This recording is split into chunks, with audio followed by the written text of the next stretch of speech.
Olá pessoal, nessa segunda videoaula nós vamos começar a desenvolver os operadores de rotação em mecânica quântica, dando sequência ao que foi feito na videoaula 1, ok? Então o assunto aqui é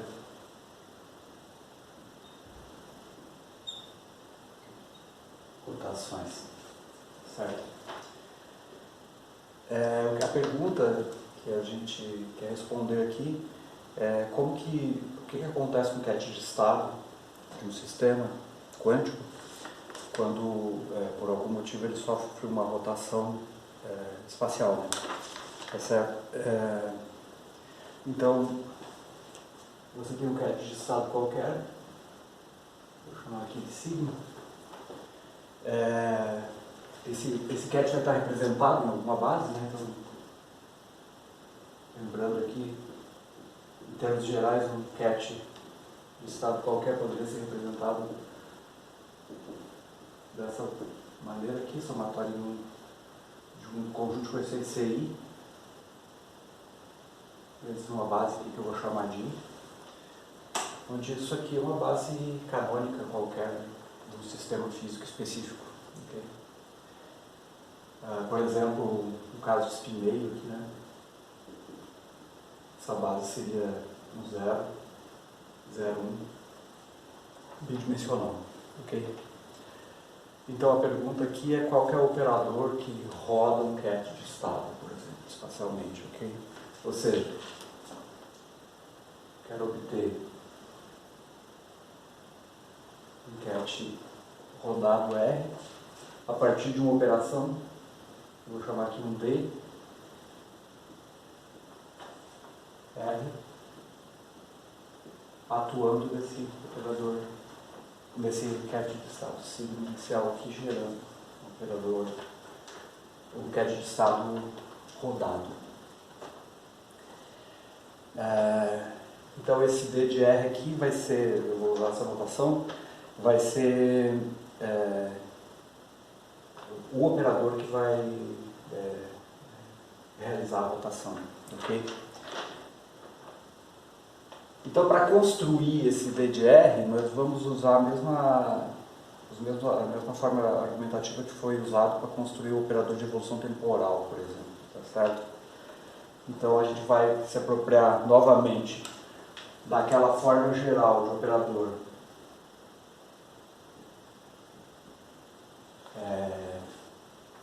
que faz operações contínuas, né? Que é 1 menos I G epsilon, G é o gerador, epsilon é o escalar que vai relacionado à operação que eu estou fazendo, né? Tempo, deslocamento, e aqui nesse caso vai ser uma variável angular, porque eu estou pensando em termos de rotação. Okay? Bom, translação está conjugada a um momento linear, translação de direção x a um momento linear x, evolução temporal hamiltoniana, e evidentemente a gente sabe que rotações estão conectadas ao momento angular. Né? Então, se isso aqui for uma variável de angular, o G, eu posso postular que ele será o momento angular. Então, aqui nós postulamos, tá certo?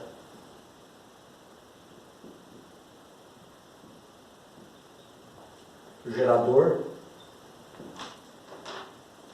vai ser JK sobre H cortado. Então aqui nesse curso, J vai representar o momento angular, tá certo? E JK, momento angular em torno de um determinado eixo, por exemplo, JX, JY, JZ. E o nosso epsilon aqui, vai ser uma variável angular, tipo desse. Okay. Então eu vou construir a partir dessa forma geral, vou construir o operador de rotação aqui, e depois a gente vai ver consequências, etc., né, como que ele se comporta. Então eu vou definir D que eu vou colocar z de φ, quer dizer, isso é um operador, vai fazer uma rotação em torno do eixo z de uma quantidade infinitesimal de φ, tá certo? Isso vai ficar 1 menos I jz de φ. A gente vai trabalhar com esse operador e tirar algumas propriedades dele nessa aula. Bom, só abrindo um parênteses aqui, o momento angular aqui, né, ele é geral, né? Significa que quando você está trabalhando com física clássica, o momento angular é sempre definido dessa forma, é igual a R vetor P, tá certo? Quando eu tenho um momento angular orbital, por exemplo, em mecânica quântica, eu posso enxergar dessa forma também, então ele tem todo o seu similar clássico, né? Mas quando eu estou trabalhando com o momento angular das partículas da física, né, o momento angular intrínseco das partículas, ela não tem essa representação clássica, né? Então o J, ele diz respeito tanto a spin, quanto o momento angular orbital, quanto uma combinação dessas duas coisas, uma soma, por exemplo, S mais L, e assim por diante. Então ele é geral, no sentido que ele não precisa ser representado só dessa forma. Okay? Aqui, evidentemente, se eu fizer uma rotação em torno de x, é d de x e o momento angular correspondente, né, em torno do eixo x, né, jx, se for em torno do eixo y, jy. Tá certo? Então eu posso combinar essas formas todas aí.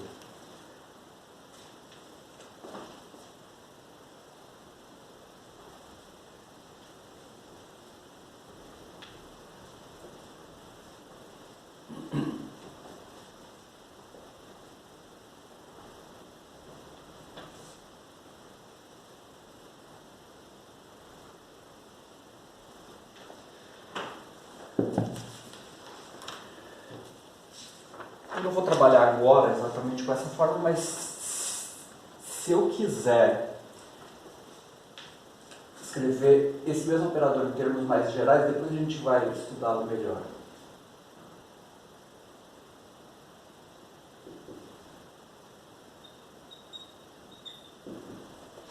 Eu tenho, por exemplo, aqui está o meu eixo Z, né? Eu tenho o meu eixo Z, Y, X. Então, quando eu defino um D de Z, eu estou fazendo uma rotação em torno do eixo Z, ou um D de Y em torno do eixo Y, em torno do eixo X, tá? Eu posso ter uma rotação que é em torno do eixo geral aqui. Seria representado por um vetor normal N aqui. Okay? Então, essa rotação seria uma rotação em torno desse eixo N. E não de um dos eixos cartesianos aqui específicos, tá certo? A uma rotação assim eu vou associar o momento angular total daí, do meu sistema, né? Seria jxi mais jy, j mais jz, k. Tá certo? Para eu projetar esse vetor aqui em cada um dos eixos coordenados, eu posso repensar o meu gerador agora como sendo j escalar n, okay? Que seria que corresponderia a jx nx, jy ny, jz. Se o n for um dos eixos aqui, vai voltar a ter uma única componente, caso contrário você tem essa combinação total. E assim a gente vai usar a notação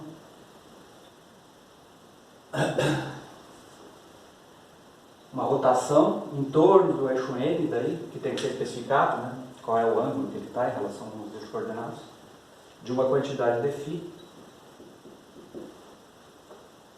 vai ser 1 menos I, agora J escalar N, sobre H cortado, dφ. Então essa é uma forma que pode ser em relação a qualquer eixo, né? Tá certo? Nessa aula eu vou trabalhar pouco com isso aqui, mas já fica anotado que essa forma é possível, depois a gente vai estudá-la melhor. Tá certo?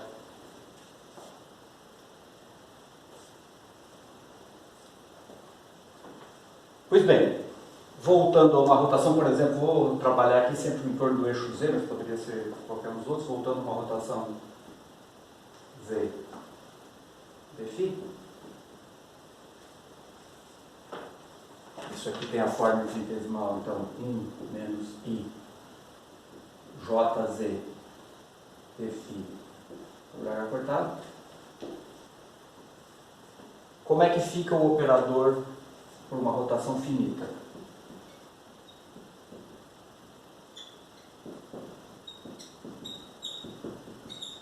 Ou seja, uma rotação finita de uma quantidade φ. Né?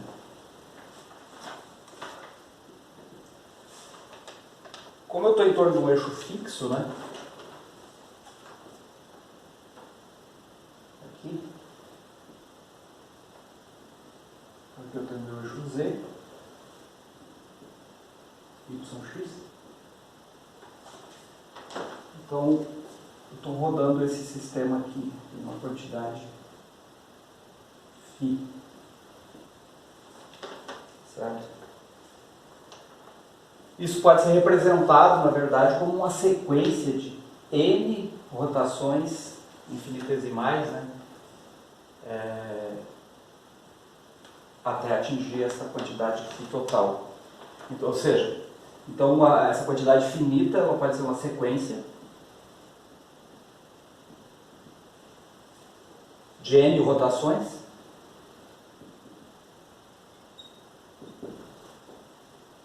de um ângulo, cada uma dessas N rotações de um ângulo φ sobre N, ok?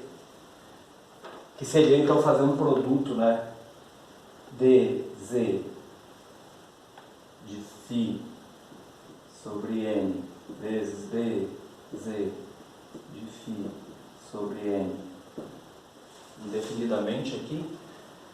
A gente já fez esse procedimento também em outras circunstâncias, né? Eu imagino que vocês lembrem. Então essa sequência de rotações eu posso representá-la. Deixa eu apagar aqui em cima.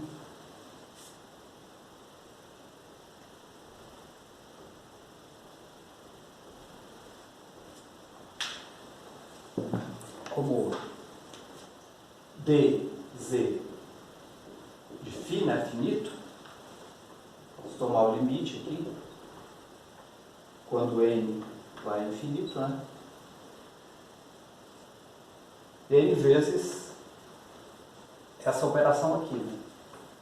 Que seria fazer 1 menos I JZ sobre H cortado φ sobre N, cada um dos pequenos ângulos aqui que foi rodado, isso N vezes, né? Isso a gente sabe que é o limite fundamental do cálculo, então o nosso operador para uma rotação finita em torno de um eixo fixo aqui, ele fica de uma forma conhecida de novo, que é dz de φ igual a exponencial de menos I JZ φ sobre H cortado. Rotações em torno do mesmo eixo são comutativas aqui em cima.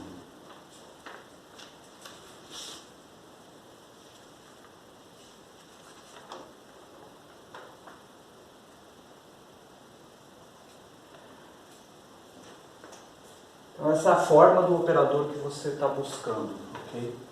O operador exponencial fica da mesma forma que fica semelhante, né, em forma ao operador de evolução temporal para um newtoniano que seja fixo no tempo. Esse operador JZ é fixo, né?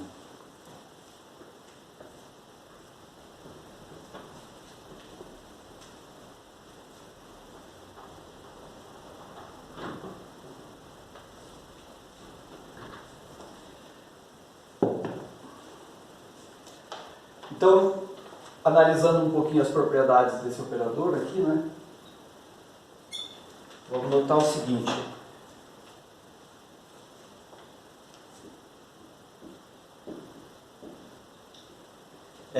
Esse cara é unitário.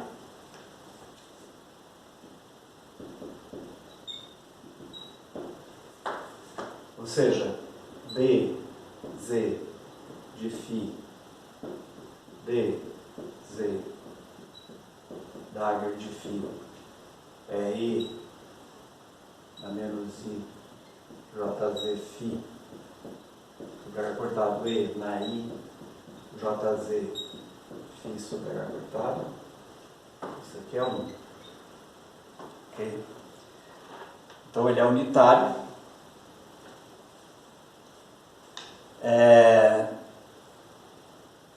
Ele possui uma inversa, tá certo? Fácil de notar também porque a inversa disso aqui é igual ao dagger, né? Então ele tem inverso. Ou seja, D, Z de φ, dz a menos 1 de φ existe, é igual a 1, tá certo? E ele tem uma outra propriedade que pode ser fechamento ou duas rotações seguidas geram uma outra rotação, se você quiser dizer assim. Que quer dizer o seguinte: se eu tomar uma rotação d, z de φ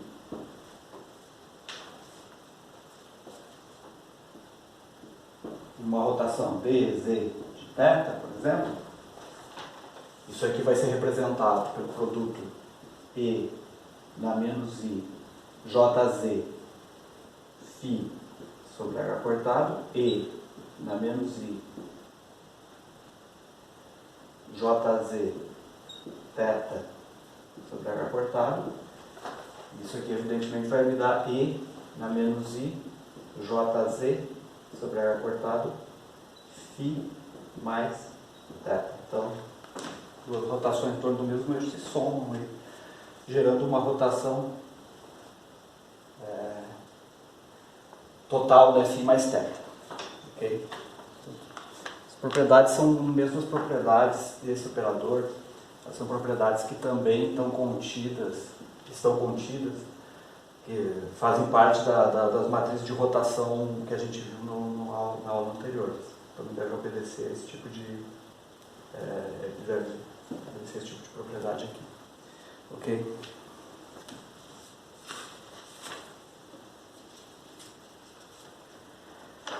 Então, voltando aqui, eu vou apagar esse quadro, voltando aqui à forma infinitesimal, agora vamos dar mais uma estudadinha, tirar mais algumas conclusões.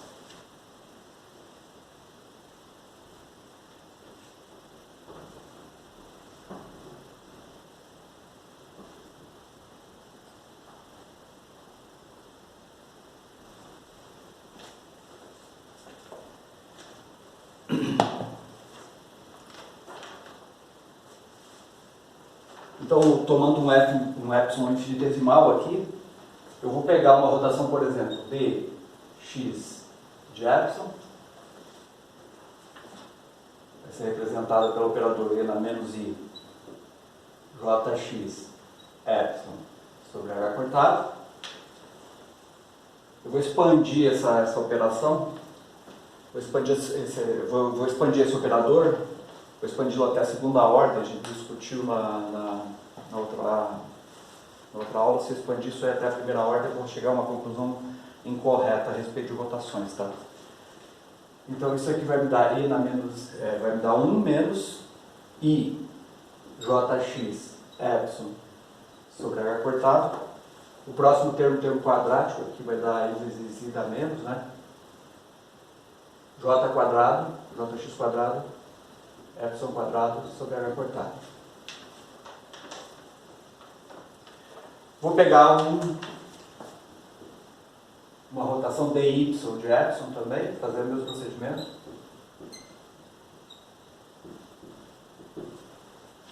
Então esse aqui 1 menos I jy epsilon sobre h cortado, menos jy quadrado, epsilon quadrado, aqui, desculpe, tem um h cortado ao quadrado aqui embaixo. H cortado ao quadrado, tá certo?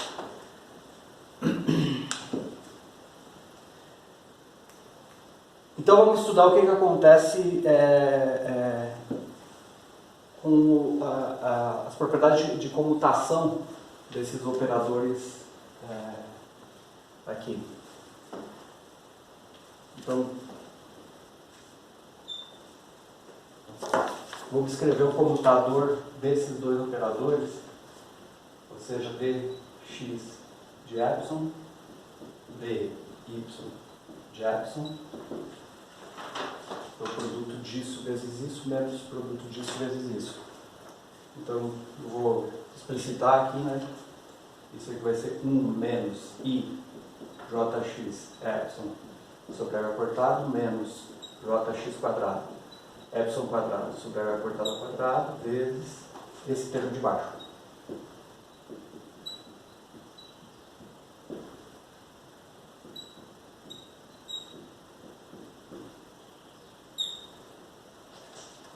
Menos a parte invertida desse produto, né?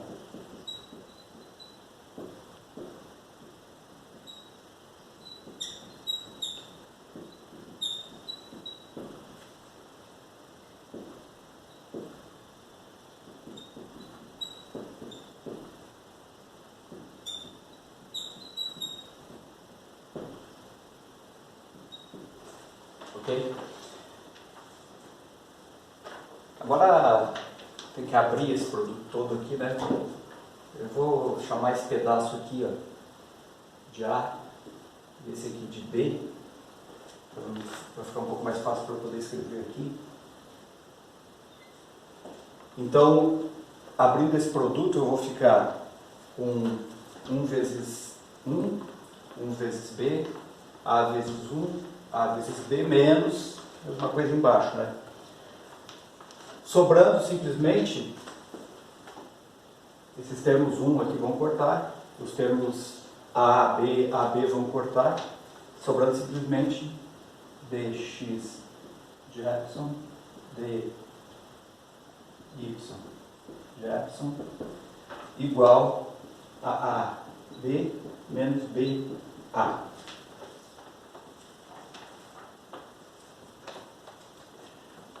Então, abrindo esse produto aqui, como nós estamos considerando termos até ordem epsilon quadrado, os termos que contém, por exemplo, epsilon ao cubo, que seria esse vezes esse, ou epsilon na quarta, esse vezes esse, eu vou desconsiderar, porque a minha expansão é suficiente até epsilon quadrado. Termos de maior ordem são nulos.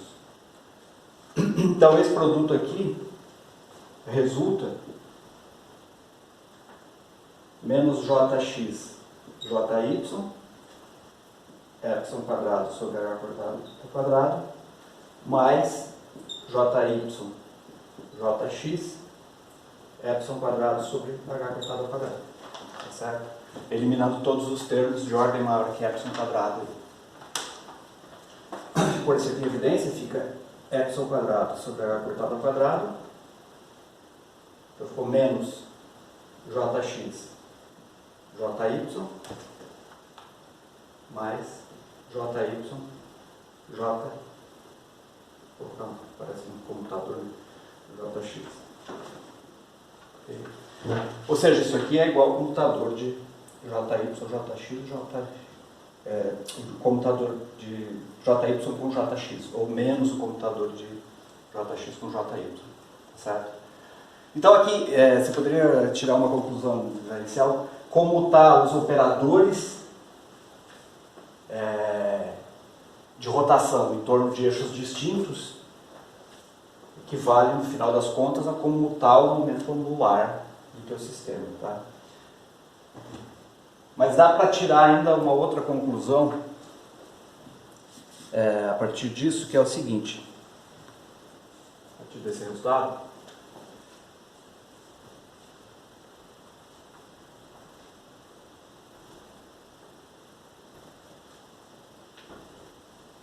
Se nós retornarmos à videoaula anterior, eu tinha feito a comutação das matrizes de rotação, aquelas matrizes conhecidas, né, de rotação de eixos, sistema 3D, né, no espaço. E a última coisa que eu obtive, então voltando aqui, eu obtive que Rx de epsilon vezes Ry de epsilon menos Ry de epsilon, Rx de epsilon, ou seja, a comutação entre essas matrizes aqui, né? A quantidade de epsilon.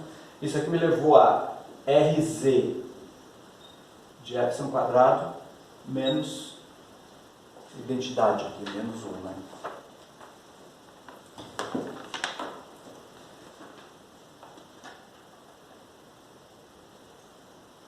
Se eu impor a equivalência matemática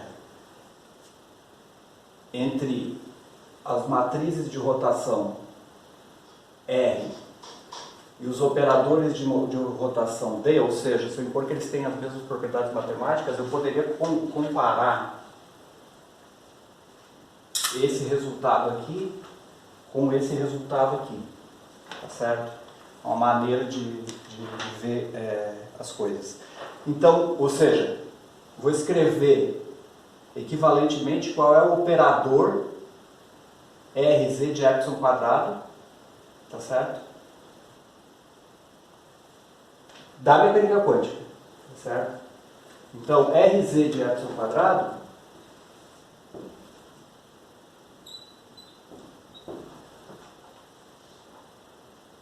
é E na menos I, Jz, né? Epsilon quadrado sobre H cortado. Expandindo isso aí até a segunda ordem, em epsilon, né?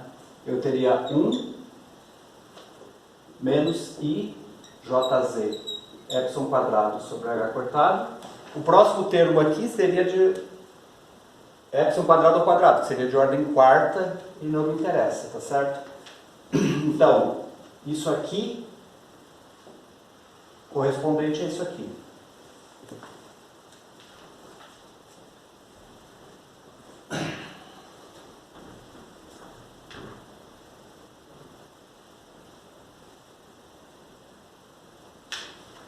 Então, igualando esse resultado com esse resultado, né? Escrito esse operador aqui nessa forma aqui, eu ficaria com epsilon quadrado sobre H cortado ao quadrado menos Jx, Jy mais Jy, Jx igual aqui 1 menos 1, né? Menos I, então esse menos 1 quarto esse aqui, né? Jz epsilon quadrado sobre H cortado. Estou cortando aqui esse termo, cortando um H cortado ao quadrado. Isso aqui é o comutador, trocando o sinal, né? Isso aqui é o comutador de Jx com Jy. Isso aqui fica I, H cortado, Jz. Que é uma maneira diferente, né, de chegar nesse resultado aqui. Se eu não soubesse as propriedades de comutação, mas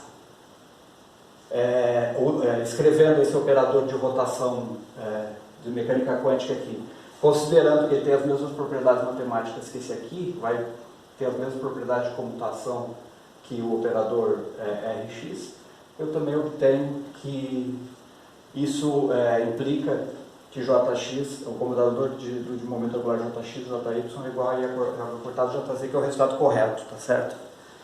Então, isso significa que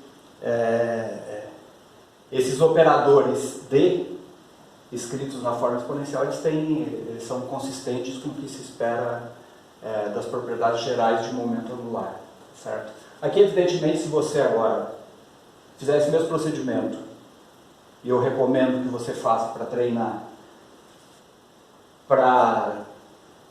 comutando z com x, por exemplo, ou z com y, você vai obter as demais propriedades de comutação na forma comutador JI, JJ, I H cortado, epsilon de I, JK, vezes JK. É uma forma geral. Se você quiser, pode buscar essa forma geral aqui, repetindo esse procedimento que foi feito aqui. Okay? Então, com isso a gente tem uma forma consistente de escrever os operadores de rotação para a mecânica quântica. E na próxima videoaula, então, eu vou mostrar como que você pode, a partir de um caso particular, daí, você especifica qual que é o teu espaço de Katz que você quer trabalhar, como que você vai construir matrizes, a representação matricial desses operadores, tá certo? Então isso vai ser o assunto para a próxima videoaula.